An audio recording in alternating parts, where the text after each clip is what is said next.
ये मुश्किल काम है कि कोई आपको साथी मिले जो निस्वार्थ भाव से आपका साथ दे, आपको समय दे। आज समय ऐसा आ गया है कि अगर हम किसी के को फ़ोन भी करें कि मैं घर पे आ रहा हूँ या फ़ोन करके हम पूछें तो थोड़ी देर हाय हेलो के बाद में वो पूछ लेता है कि हाँ, क्या काम है? घर चले गए तो उसे लगता है कि किसी काम से आए होंगे। मतलब वो समय गुज़र गया जब हम केवल साथियों के साथ समय बिताने के लिए आया जाया करते थे। तो बुजुर्गों के साथ तो और भी ज़्यादा समस्या है कि कैसे मतलब उनको एंगेज रखा जाए इस उम्र में, उम्र के इस पड़ाव में। तो उसके लिए टाइम बैंक का कंसेप्ट मुझे बहुत अच्छा लगा और इस तरह से मैंने इसको शुरू किया था। अ, तो जैन साहब एक बात और बताइए कि आप जैसे कह रहे हैं कि सिर्फ उनको एंगेज रखने के लिए या उनकी बोरियत को दूर करने के दृष्टिकोण से ही, पॉइंट ऑफ व्यू से ही टाइम बैंक का आइडिया आया, या इससे वाकई में जो डे टू डे लाइफ में हमारे बुजुर्ग जो स्पेशली जो अकेले रह रहे हैं, जो जिनके साथ सपोर्ट है, जो लकी हैं अपने बेटी बेटा के साथ या उनके साथ हैं, उनको अगर हम छोड़ भी दें थोड़ी देर के लिए, तो जो अकेले रह रहे हैं बुजुर्ग, उनके रोजमर्रा की जिंदगी में क्या कुछ इस तरह की तकलीफें हैं जो हम एड्रेस कर सकते हैं? बिल्कुल सही कहा। दरअसल पहले हमें ये समझना पड़ेगा कि बुजुर्गों की समस्याएँ क्या होती हैं और जब मैं बुजुर्गों की बात कह रहा हूँ, तो मैं बेटे के साथ बैठा हुआ हूँ। 70 साल की उम्र मेरी 70 की मेरी ऐज है, तो डेफ़िनेशन के हिसाब से तो मैं सीनियर सिटीज़न हूँ, लेकिन आजकल हेल्थ कॉन्शियस हैं। इस उम्र को भी हम बुजुर्गों की उम्र नहीं मानते। तो मैं जब बुजुर्गों की बात कर रहा हूँ, तो उन बुजुर्गों की ख़ास तौर पे बात कर रहा हूँ जो बीमारी के कारण, वृद्धावस्था के कारण, अशक्तता के कारण मतलब कमज़ोरी के कारण आज घर पे कन्फ़ाइन हैं, उन्हें हमेशा कोई न कोई साथी चाहिए, साथ चाहिए। तो अब अगर हम कल्पना करें कि उन लोगों को क्या आवश्यकताएँ पड़ती होंगी, तो जो दूसरी है चिकित्सा संबंधित आवश्यकताएँ होती हैं क्योंकि कुछ न कुछ बीमारी उनके साथ में होती है। उनको बहुत सारे शारीरिक काम उनसे नहीं होते, वो काम के लिए किसी सहायता की आवश्यकता हो सकती है। बाज़ार आना-जाना उनसे अकेला नहीं हो पाता, उसके लिए कोई समस्या हो सकती है। इस क्रम में मुझे ध्यान आया एक बार धर्मेंद्र का एक मैंने वीडियो देखा था। मैं आपको दिखाता हूँ कि जो फ़िल्म एक्टर धर्मेंद्र, जो किसी समय में टॉप पे एक्टर रहा करते थे, उन्हें भी अकेलापन कैसा महसूस होता है। आप अच्छा। एक झलक देखिए, ये देखिए आप। आपको लगता है कि आपके पिताजी की छाप है कि आप खुद एक स्ट्रिक्ट फादर हाँ, ये तो सही बिल्कुल। अभी सनी बाबू भी मुझसे ऐसी करते हैं, ऐसी मैं चाहता हूँ मेरे पास बैठे मुझसे बात करें। आज मुझे लगता है मैं अगर बाबूजी मेरे दोस्त भी होते तो कितना अच्छा होता। We really miss certain things. दोस्ती हो जाना बहुत जरूरी होती है। अब मैं मिस करता हूँ, कभी देर सब बैठते नहीं, आते हैं, पापा मैं चला, मैं शूटिंग पे जा रहा हूँ, पापा मैं ऐसे करके, जैसे मैं भी बैठ देखता था। वो कभी कभी गेट के पास उधर वॉचमैन से बात कर रहे हैं किसी के, तो बैठे कुर्सी पे अपनी वो छड़ी पे माथा टिकाए ऐसे कुछ सोचते रहते थे। तो मैं सोचा क्या बाबूजी क्या सोच रहे हो तुम, चाहिए बोलो बोलो ना। मैं तो वो कहने लगे नहीं बेटे, नौकर चाकर गाड़ियां बंगला सब कुछ है, क्या चाहिए मुझे, तुम जल्दी आ जाया करो शूटिंग से, थोड़ी देर मेरे पास बैठ जाया करो। फिर मैं गले से लगा के निकल जाता था और शाम को लौटता था तो मेरी माँ बिस्तर में टुड्डी अपनी हथेली वथेली का बैठी रहती थी। तो उनसे पूछता तो वही जवाब उनसे भी मिलता। वो उनको चाहिए थी कंपनी हमारी। इस तरह था जैसे कि वो लाड हमें लड़ा दो जो हमने लड़ाया है। हमारे अंदर भी एक बच्चा खड़ा है, हाथ खोले बाहें खोले, इस बच्चे को उठा के सीने से लगा लो। आज जो मुझे महसूस होता है वो हर हर बाप के दिल में होता, माँ के। लेकिन हम अपना वो दर्द भी उनको नहीं देते। उंगली पकड़ चलना सिखाया था जिनको, कदम उनसे मिला के चलना मुहाल हो गया। शिकायत यही रही होगी माँ बाप की, मेरे भी मुझसे। काश इस एहसास ने उस वक्त जगाया होता, आज जिस दर्द से मैं गुजर रहा हूँ, माँ बाप का वो दर्द मिटाया होता। क्या बात। ऐसा व्यक्ति भी जिसको किसी प्रकार की कोई कमी नहीं है, वो भी संग साथ के लिए कितना तरसते हैं।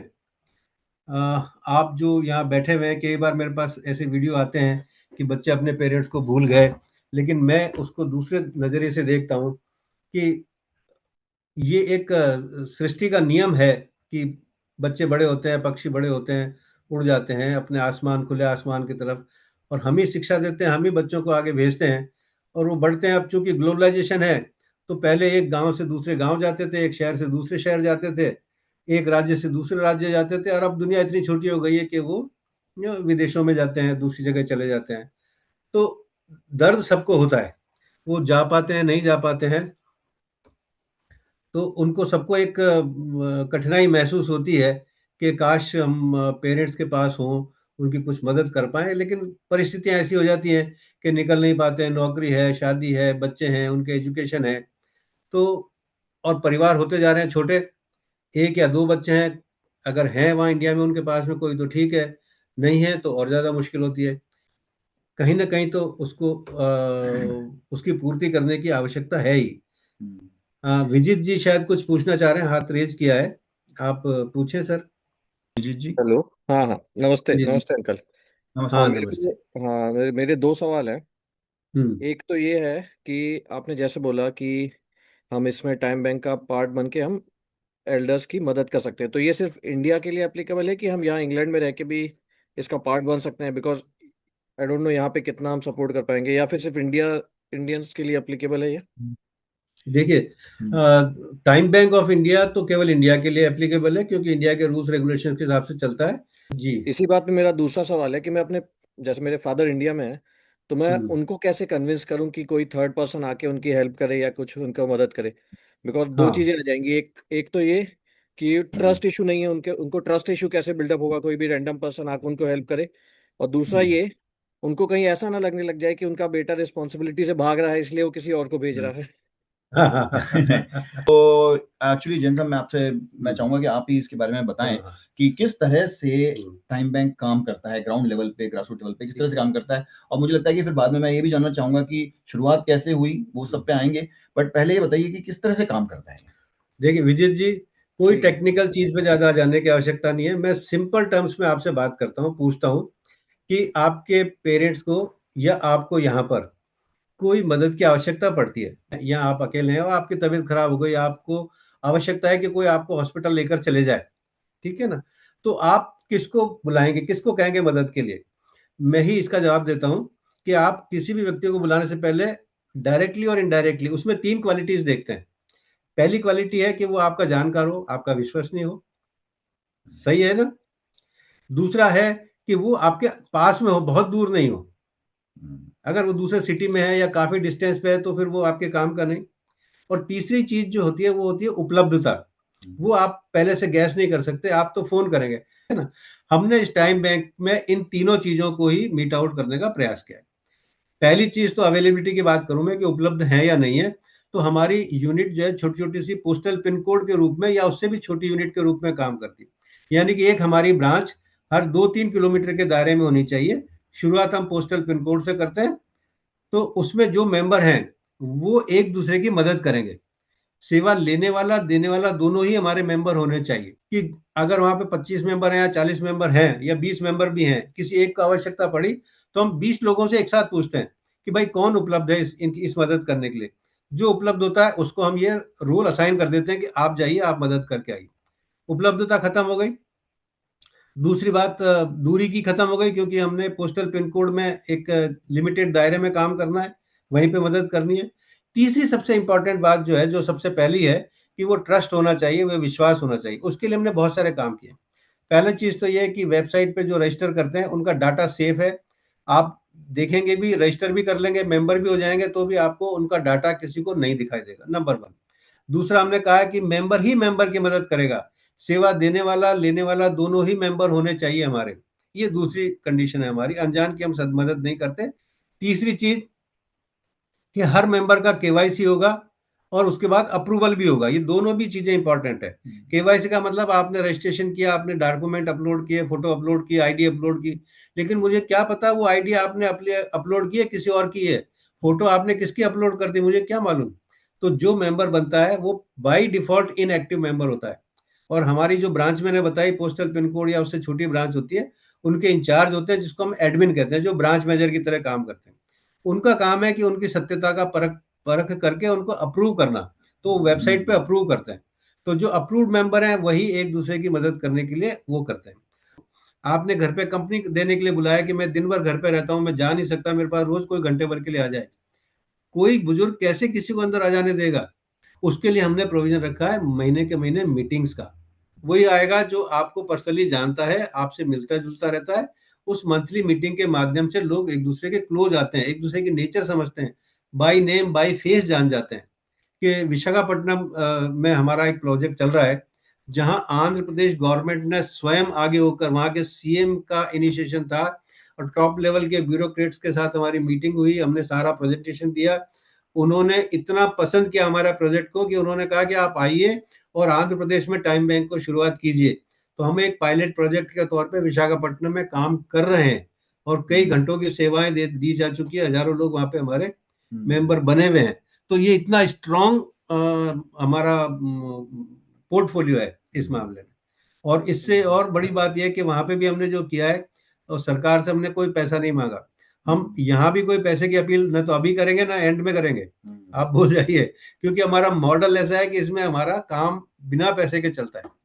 इसमें मेरे को रजिस्टर करना पड़ेगा और मेरे पेरेंट्स को अलग से रजिस्टर करना पड़ेगा? हाँ हाँ, हर एक को रजिस्टर करना होता है। लेकिन पेरेंट्स उतने टैक्स सेवी नहीं है, तो फिर वो कैसे करेंगे? कि एक तो हम जो सर्विसेज है हमारी, वो 3 तरह की सर्विसेज है। वो आपका बड़ा वैलिड क्वेश्चन है। पहला तो है घर पे कंपनी देना उनको, जो बाहर नहीं जा सकते हैं, रोज कोई ना कोई घंटे 2 घंटे उनके पास चले जाए। तो जो नहीं निकल पाते हैं उनको घर पे कंपनी देना, ये पहला काम। दूसरा काम होता है छोटे छोटे से कामों के लिए उन्हें किसी न किसी सहारे की आवश्यकता पड़ती है, तो ऐसे छोटे छोटे कामों के लिए साथ देना, उनको ले जाना और वापस ले आना। तीसरा काम होता है जब हॉस्पिटलाइजेशन हो जाता है, तो अस्पताल में भर्ती होने के दौरान तो ऐसे वहां टिक के रुकने वाले 2-4 दिन नहीं मिलते, तो टाइम बैंक के मेंबर्स वहां पे टर्न बना के अपना अपना टर्न बना के वो देखते हैं। तो 3 काम हम ये इसमें लेते हैं। ठीक है, ठीक है। आपका सवाल जो था, जो टैक्स सेवी नहीं है, हमारे यहाँ पे सबसे पहले मेंबर की तरफ से रिक्वेस्ट आती है कि मुझे ये मदद चाहिए। अब उसमें हमारे 3 तरह के मेंबर हैं। पहले वो जो टैक्स सेवी हैं, तो अपनी वेबसाइट में हमारे हमने प्रोविजन दिया हुआ है, वो लॉगिन करेंगे, अपना उनका अकाउंट बन जाता है जब वो लॉगिन करते हैं तो। और वो भी सिंपल रखा हुआ हमने, उनका जो मोबाइल नंबर है वो उनका लॉगिन आईडी है, वो याद रहता है उनको। और कोई सा भी सिंपल सा पासवर्ड रख लें, क्योंकि उसमें बहुत ज़्यादा चीज़ें कुछ है नहीं, अपना एक पासवर्ड रख लें। तो लॉगिन करके उसमें एक फील्ड है हेल्प रिक्वेस्ट का, तो ऐड हेल्प रिक्वेस्ट करके वो ऐड कर दें। वो भी बड़ा सिंपल सा, उसमें कॉलम दिए हुए हैं ड्रॉप डाउन करके कि किस तरह की मदद चाहिए, कौन सी तारीख से कौन सी तारीख तक चाहिए, किस टाइम से किस टाइम तक चाहिए। और एक छोटा सा फ्री फील्ड है जिसमें वो लिख सकते हैं कि मुझे जाना है, जो भी वो लिखना चाहे वो वहां पे लिख सकता है और सबमिट कर देता है। वेबसाइट हमारी इतनी स्ट्रांग है, ऑटोमेटिक वहां से मैसेज जनरेट होता है और एडमिन के पास चला जाता है कि भाई एक रिक्वेस्ट आई है, आप अटेंड कर लो इसको। ठीक है। जो इतने सेवी नहीं है, तो व्हाट्सएप तो आजकल लगभग सभी चलाते हैं, तो हमारे व्हाट्सएप ग्रुप चलते हैं। हर ब्रांच का हमारा अपना सेपरेट व्हाट्सएप ग्रुप है, जो एक्सक्लूसिव केवल टाइम बैंक से रिलेटेड एक्टिविटीज के लिए होता है। तो व्हाट्सएप ग्रुप में अपनी एक्टिविटी पोस्ट कर दें कि मुझे ये रिक्वायरमेंट है, एडमिन उसको देख के उसके बिहाफ पे वेबसाइट पे एंटर कर देता है।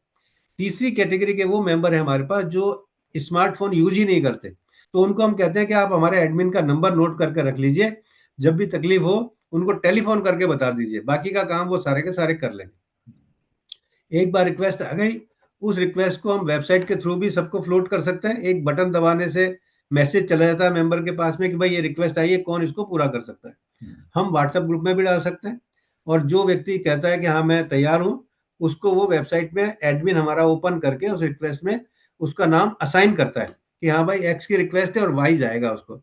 तो सिस्टम के पास में डेट पहले से है, सेवा हेल्प सीकर उसके पास में डिटेल मौजूद है, डेट मौजूद है, टाइम मौजूद है।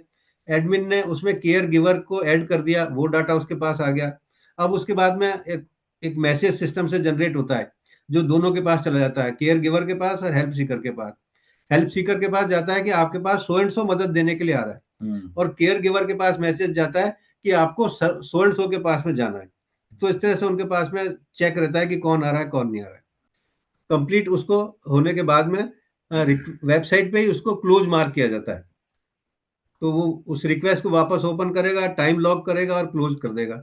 जैसे ही वो रिक्वेस्ट क्लोज होगी, वैसे ही पासबुकें बन जाती है, अपडेट हो जाती है, डेबिट क्रेडिट हो जाता है उनके अकाउंट में कि किसने कितने घंटे अर्न कर लिए, किसने कितने घंटे यूज कर लिए।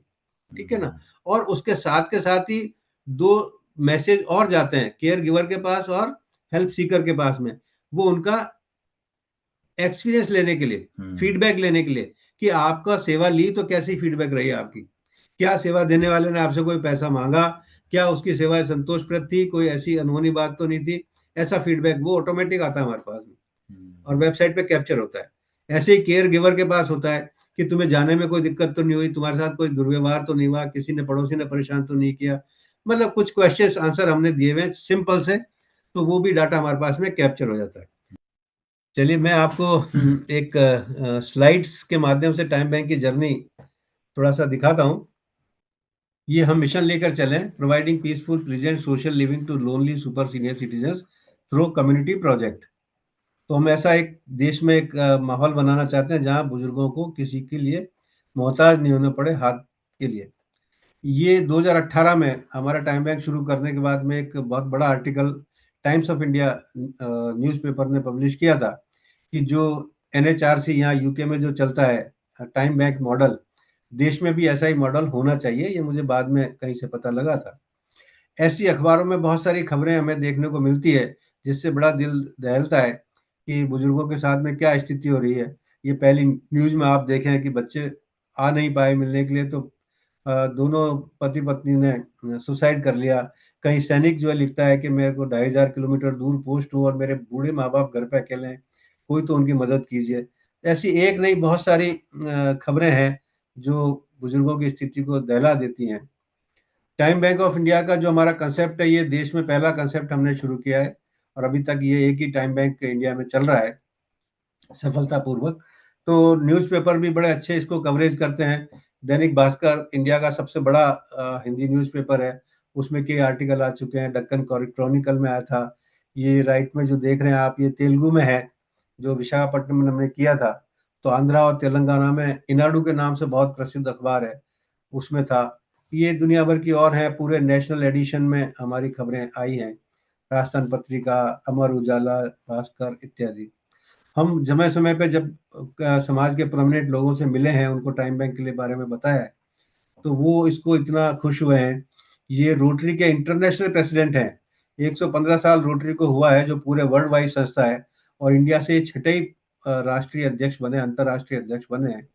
तो ये हैं, ये आपके एक मैनेजमेंट गुरु हैं, पत्रकार हैं बहुत नामी इंडिया में, एन रघुरामन। ये लेफ्ट में डीजीपी हैं, हाई कोर्ट के जज हैं। ये राजस्थान के डीजीपी, ये डॉक्टर सुब्बा राव, जिन्हें मॉडर्न गांधी के नाम से जाना जाता है, और जिन्होंने मोहर सिंह समेत 556 556 डकैत्स को सरेंडर कराया था। और बहुत प्रसिद्ध हस्तियां, अब तो ये नहीं रहे, ये और दुनिया भर की हस्तियां हैं। वो शायद हाँ, ये देखिए आप, राज्यवर्धन सिंह राठौड़ राज्यवर्धन हैं, सिंह जी जो हैं, केंद्रीय मंत्री रहे हैं और अभी राजस्थान राजस्थान में भी मंत्री हैं। में मंत्री रहे हैं। डिफरेंट पर्सनैलिटीज हैं, ये लीडर्स हैं। ये भी दो जो देख रहे हैं लेडी, और ये आईएएस अधिकारी हैं, जो शिक्षा विभाग के प्रभारी थे, प्रिंसिपल सेक्रेटरी, जिन्होंने युवाओं के साथ टाइम बैंक को ऐड किया था हमारे इस कंसेप्ट से प्रभावित होकर।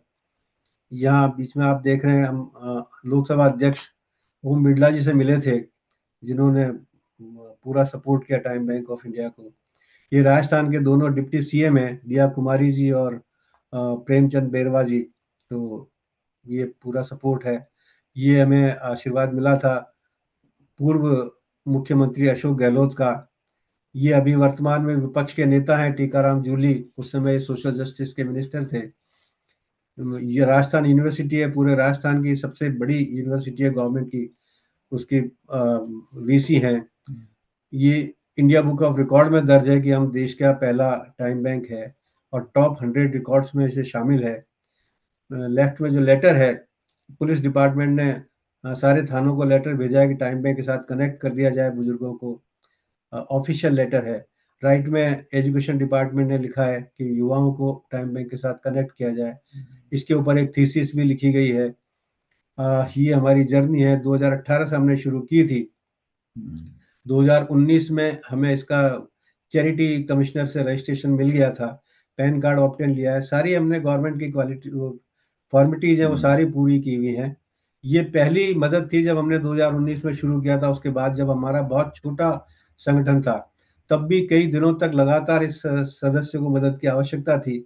और आप देख रहे हैं कि यहाँ महिला भी बैठी हुई हैं, तो कोई जेंडर बायस नहीं है, पुरुष महिलाएं सभी जाके मदद करते हैं। ये हमारा रजिस्ट्रेशन सर्टिफिकेट है।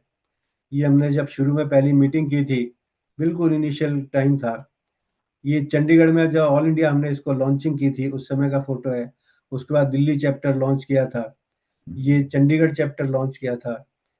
हमने इसमें 80G और 12AA जो इनकम टैक्स में रजिस्ट्रेशन होता है वो लिया हुआ है। टाइम बैंक वर्ड और इसका लोगो ये हमारा ट्रेडमार्क है, ये भी हमने 2020 में ले लिया था। 2021 में हमारा इंडिया बुक ऑफ रिकॉर्ड में नाम आ गया था। उदयपुर और अलवर चैप्टर भी हमने 2021 में लॉन्च किए थे। 2022 तक आते आते हम कोरोना पीरियड निकलने के बावजूद भी बड़े स्तर पर आ चुके थे, तो हमने international day of older person 1 अक्टूबर को बड़े स्तर पर आयोजित किया था, जिसमें 600-700 लोग शामिल हुए थे। ये पहली एक्टिविटी थी हमारी। उसके बाद ये हिंदू नव वर्ष जो मनाया जाता है चैत्र प्रतिपदा को, उसकी फोटो है।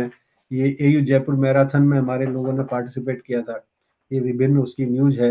2024 में फिर से हमने एक बार international day of older person मनाया था, जिसमें लगभग 1,500 लोग शामिल हुए थे। आप देख सकते हैं ये बहुत बड़ा ऑडिटोरियम है जयपुर का, खचाखच भरा हुआ है, कोई सीट खाली नहीं थी। फिर हमने एक डे केयर सेंटर भी शुरू किया। हमारे एक मेंबर ने हमें जगह निःशुल्क दे दी ताकि बुजुर्ग वहाँ पर दिन में आके अपना टाइम पास कर सकें। ये आप जानते होंगे टेडेक्स प्लेटफॉर्म है एक, जो वर्ल्ड वाइड काफ़ी फेमस है। यहाँ इन्होंने पूना में एक अपना चैप्टर शुरू किया था, Ramachandran international institute of management ने। तो उन्होंने टाइम बैंक के बारे में उन्हें पता लगा, उन्होंने मुझे जयपुर से अपने खर्चे पर फ्लाइट से और सारा वो करते हुए, खर्चा उठाते हुए, होटल में ठहरने का अरेंजमेंट करते हुए इस टॉक के लिए आमंत्रित किया था। तो जहाँ पर हमने जाके ये 16 जनवरी 2025 को टाइम बैंक के ऊपर एक टॉक दी थी। ये टेडेक्स के प्लेटफॉर्म पे आज भी अवेलेबल है। राजस्थान सरकार हमारी इन एल्डरली केयर की सेवाओं से प्रसन्न होकर इन्होंने हमें अवार्ड प्रदान किया था। ये उस अवार्ड की फोटो है। ये विशाखापट्टनम में जो हमारा पायलट प्रोजेक्ट चल रहा है उसके संबंध में उसकी न्यूज़ है, और ये कलेक्टर और SP के माध्यम से, वो पुलिस कमिश्नर के माध्यम से इसकी लॉन्चिंग हुई थी, उस समय का ये फोटोग्राफ है। कॉलेज के बच्चों को हमारे साथ जोड़ा जाता है, कई यूनिवर्सिटीज़ ने हमें अप्रूव किया हुआ है और बच्चे लगातार हमारे पास आते हैं। केवल एक शहर में नहीं, पूरे देश में जहाँ-जहाँ बच्चे अपनी छुट्टियों में घर जाते हैं और इंटर्नशिप करनी होती है, तो यूनिवर्सिटीज़ उन्हें ऑथराइज़ करके हमारे पास भेजती है और वो इंटर्नशिप करते हैं, जिससे वो एल्डर केयर भी सीखते हैं। अपना एज गैप भी उनके बीच में दूर होता है, वो बुजुर्गों की चीज़ें समझते हैं, अपने पेरेंट्स के ज़्यादा नज़दीक होते हैं, बुजुर्गों के ज़्यादा नज़दीक होते हैं। ऐसे संस्कार हम उनको देते हैं और ऐसे बहुत सारे चलते हैं। इस बार भी 1 जून से और 31 जुलाई तक के लिए 8 हफ्ते के लिए बच्चे हमारे 44 स्टूडेंट्स इंटर्नशिप हमारे साथ कर रहे हैं।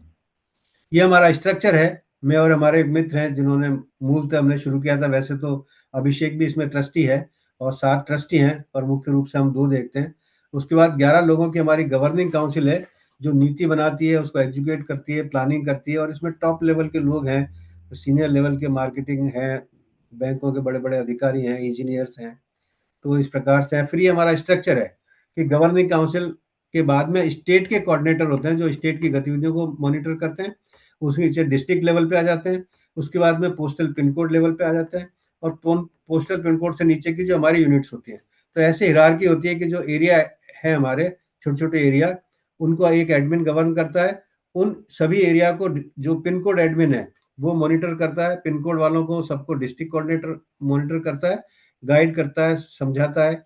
इस प्रकार से हिरार्की चलते हुए गवर्निंग काउंसिल तक आती है। ये मैंने आपको बताया कि 3 तरह की मदद होती है: companionship at home, escorting for outdoor work, attending during hospitalisation. Process मैंने आपको एक्सप्लेन कर दिया। ऑनलाइन मेंबरशिप है, फ्री मेंबरशिप है, कोई चार्जेस नहीं है, कोई हमारा ऑफिस नहीं है। दूसरा, पूरे देश में कोई एम्प्लॉय नहीं है, सारे के सारे वॉलंटियर्स हैं। तो एडमिनिस्ट्रेटिव कॉस्ट तो हमारी 0 है। हर एक की पासबुक जनरेट होती है, कोई भी अपनी पासबुक जो है वो देख सकता है। एडमिन जो होता है हमारा, जो ब्रांच मैनेजर है हमारा एक तरह से, उसका काम है कि KYC अपडेशन करना या कराना, सही मेंबर को अप्रूव करना, गलत को जो है वो डीएक्टिवेट कर देना। व्हाट्सएप ग्रुप में कोई अवांछित चीज़ें नहीं हो, उसको प्रॉपरली मैनेज करना, मंथली मीटिंग अरेंज करना, और जब रिक्वेस्ट आती है उसे मॉनिटर करना और बाद में कंप्लीट मार्क करना। फिगर्स हैं जो आपके पास में, वैसे वेबसाइट पे ये डायनेमिक फिगर्स हैं।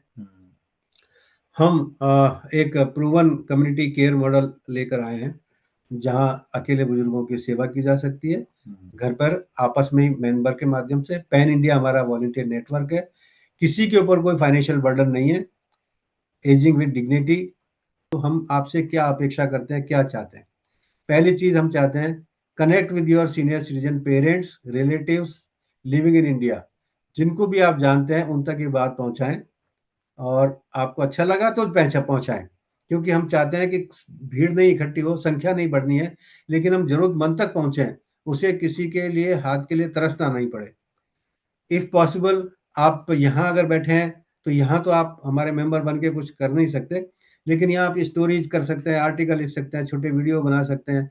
जहाँ संभव है, आप जो मीडियम आपको मिलता है, टाइम बैंक की बात पहुंचाएं ताकि वो आगे तक पहुंच सके। क्योंकि हम आप ही की मदद चाहते हैं कि आप जैसे चाहें इसको आगे अवेयरनेस क्रिएट करें, सोशल मीडिया के माध्यम से करें, आर्टिकल्स लिखें, जहाँ संभव है पब्लिश कराएं, मैगजीन में, इधर उधर जो भी हो सकता है। और हमारी जो वेबसाइट है उसमें गैलरी सेक्शन है, वहाँ आपको वीडियोज और दूसरे दुनिया भर का मैटर मिल जाएगा। सिर्फ आपका छोटा सा सपोर्ट जो है वो एक बहुत बड़ा डिफरेंस पैदा कर सकता है। तो यहाँ मैं अपनी इसको बात को विराम देता हूँ। जैन साहब, मैं हाँ। इससे पहले मैं जानना चाहूंगा, जो हमारे गेस्ट जुड़े हुए हैं, एक्चुअली एक क्वेश्चन भी आया हुआ है हाँ। कमेंट सेक्शन में। हाँ। तो वो पढ़ने से पहले मैं सबसे अपील करना चाहता हूं कि अगर आपके और भी कोई क्वेश्चन है तो या तो हाथ उठा दीजिए या कमेंट बॉक्स में अपना क्वेश्चन लिख दीजिए प्लीज। और सबसे पहले मैं आलोक शर्मा जी का क्वेश्चन पढ़ूंगा जो उन्होंने चैट विंडो में डाला है। बाकी कोई और भी, नरेश जी ने हाथ उठाया है, मुझे 1 मिनट का समय दीजिए, मैं पहले आलोक शर्मा जी का सवाल पढ़ लेता हूँ। आलोक शर्मा जी 71 साल 71 ईयर ओल्ड हैं और नोएडा के साथ साथ शायद अपने बच्चों के साथ रहते हैं। तो कह रहे हैं कि मैं काफी महीने अमेरिका में रहता हूँ, 4 महीने न्यूयॉर्क में रहता हूँ, फिर सिएटल चले जाता हूँ और नोएडा भी आ जाता हूँ। तो ये पूछना चाह रहे हैं कि क्या टाइम बैंक में आपने, टाइम बैंक अमेरिका में भी कोई ब्रांच खुली हुई है क्या? वहां पे भी आपके मेंबर्स हैं जो एक दूसरे की मदद करते हैं? वो जुड़ना चाहते हैं टाइम बैंक से, लेकिन वो ज्यादातर समय अपना अमेरिका में गुजारते हैं। हाँ, ये टाइम बैंक ऑफ इंडिया तो केवल इंडिया के लिए है, क्योंकि ये अपने अपने देश के नियमों से बंधा हुआ होता है। लेकिन यूएस में भी आप जुड़ना चाहें तो वहां पे आप नेट पे सर्च कर लें, यूएस में टाइम बैंक है, टाइम बैंक यूएस के अधीन आती है। तो आप किसी के साथ भी जुड़ के और अपना समय जमा भी कर सकते हैं और सेवा ले भी सकते हैं। पर यहाँ मैं एक बात क्लियर करना चाहता हूँ आलोक जी को, मैं नमस्ते कहता हूँ, मैं एक क्लियर करना चाहता हूँ कि आलोक जी, वो टाइम बैंक ऑफ इंडिया जो रजिस्टर्ड चैरिटी जिसके बारे में हम बात कर रहे हैं पिछले 1 घंटे से, उनका हमारा ऑपरेशंस इंडिया के बाहर किसी और देश में नहीं है। तो time bank of India charity number जो पीछे आपको बैकड्रॉप में दिख रहा है, ये ऑर्गेनाइजेशन का ऑपरेशंस और कोई भी काम इंडिया के बाहर नहीं है। अगला सवाल लेते हैं। नरेश जी, आप कुछ कहना चाहते हैं?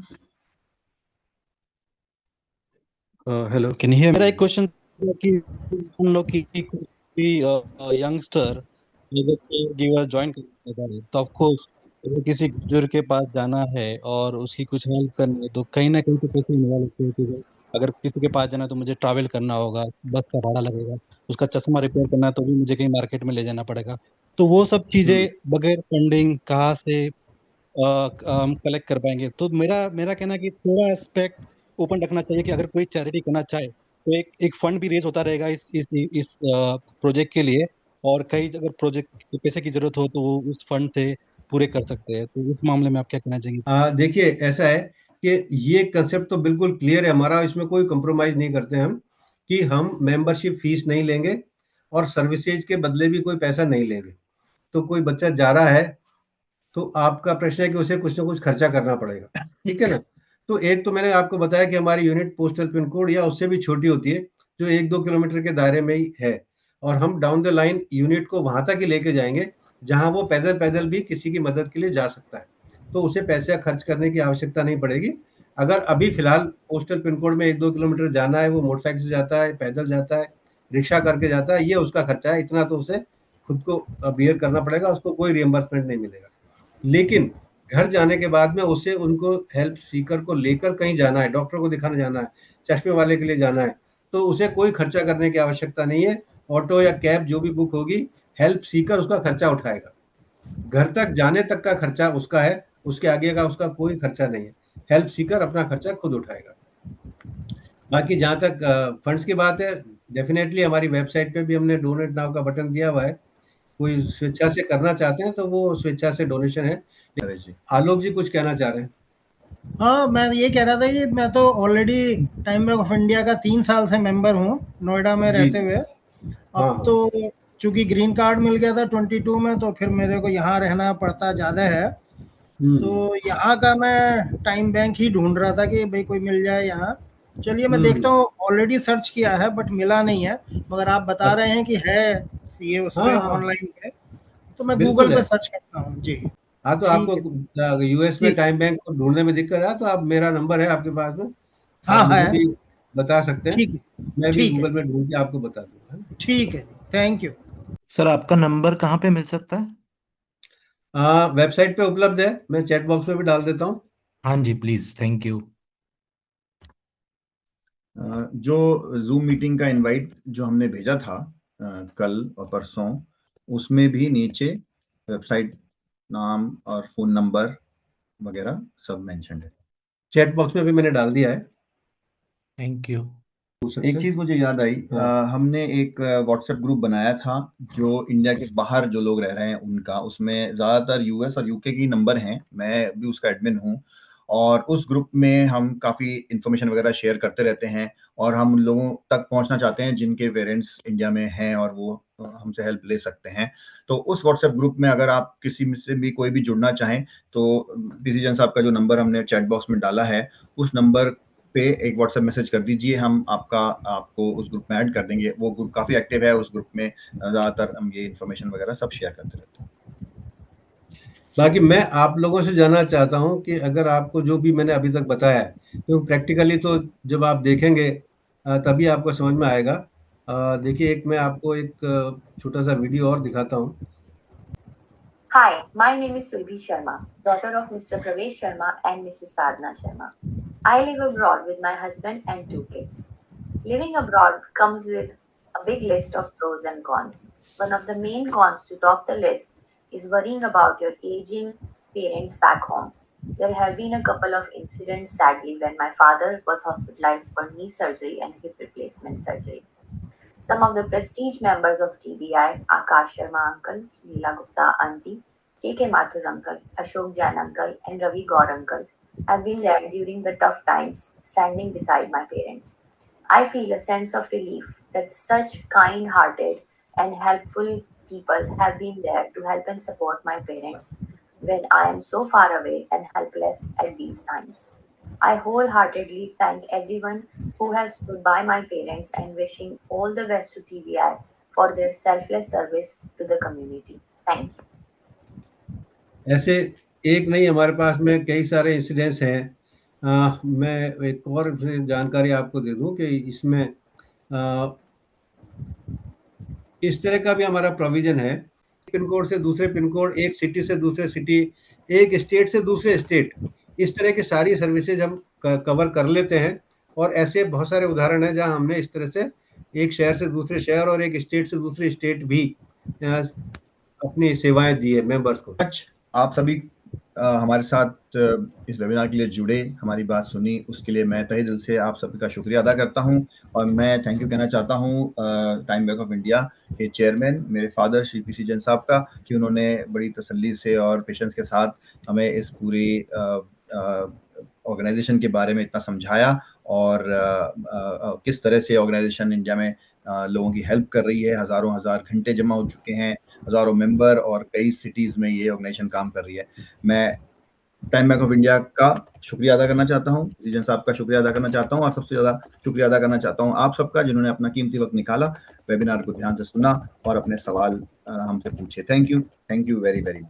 कुछ लोगों ने लिखा है कि हमें भी उस ग्रुप में ऐड कीजिए, तो चैट बॉक्स में अपने नंबर दे दीजिए, तो मैं आपको उसमें जो एनआरआई का ग्रुप है उसमें ऐड कर दूंगा। तो बहुत मैं वो अच्छा जाना इनिशिएटिव है, जैसा कि मैंने पहले भी कहा था। और थैंक यू सो मच, आप दोनों ने टाइम निकाला और हमें इस इनिशिएटिव के बारे में अवेयर किया। Happy to contribute. ये वेबिनार के बाद भी हमारा फ़ोन हमेशा आप लोगों के लिए ऑन है। कभी भी आप कुछ पूछना चाहते हैं और कुछ बात है या कुछ मैसेज देना चाहते हैं या कुछ इम्प्रूवमेंट के लिए या कोई फीडबैक देना चाहते हैं, please most welcome. Thank you, नमस्कार, thank you thank you very much sir. Thank you very much.